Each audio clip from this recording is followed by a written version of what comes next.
Надминато гласањето на доверба за владата на Тереза Меј, сега се отвараат три главни опции за Британија: компромисен договор, Брекзит без никаков договор или откажување од самиот Брекзит. По поразот на планот за Брекзит на премиерката, Меј најави дека ќе се обиде околу пронаоѓањето на нов компромис. Финансиските пазари се обложуваат на картата дека законодавците ќе најдат договор во 5 за 12. Но лабористите ќе ја поддржат Меј доколку прифати Британија да остане во царинската зона на Унијата и да одржува тесни односи со единствениот пазар.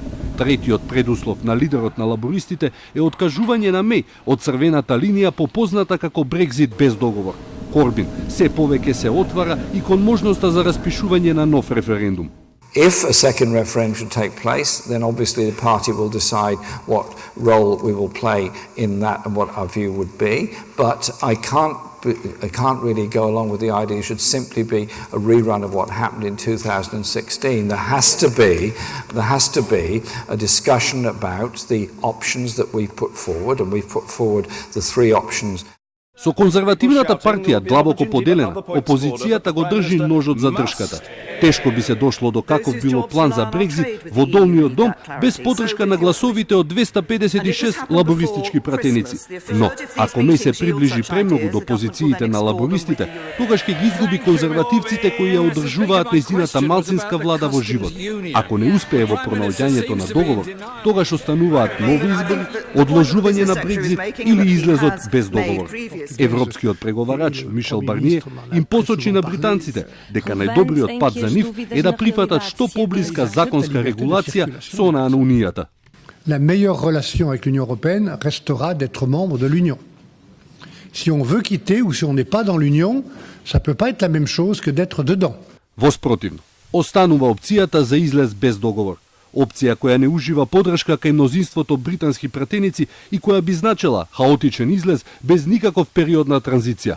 Но тоа не е опција која им се допаѓа и на европските партнери, кои очекуваат мнозинството во Лондон да одлучи што навистина сака.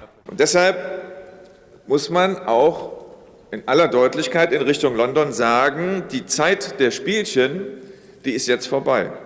Der Ball liegt im Feld Großbritanniens und alle, die in London politische Verantwortung tragen, die sind jetzt in der Pflicht, sich zu verständigen und klar zu sagen, für welchen Weg es in London eine Mehrheit gibt.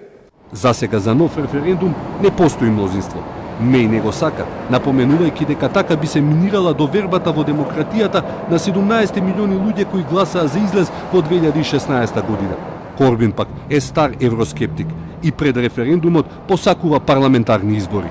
Но сепак, законодавците се размрдуваат на оваа тема, која во најмала рака би и купила на Британија дополнително време за самиот референдум да се одржи.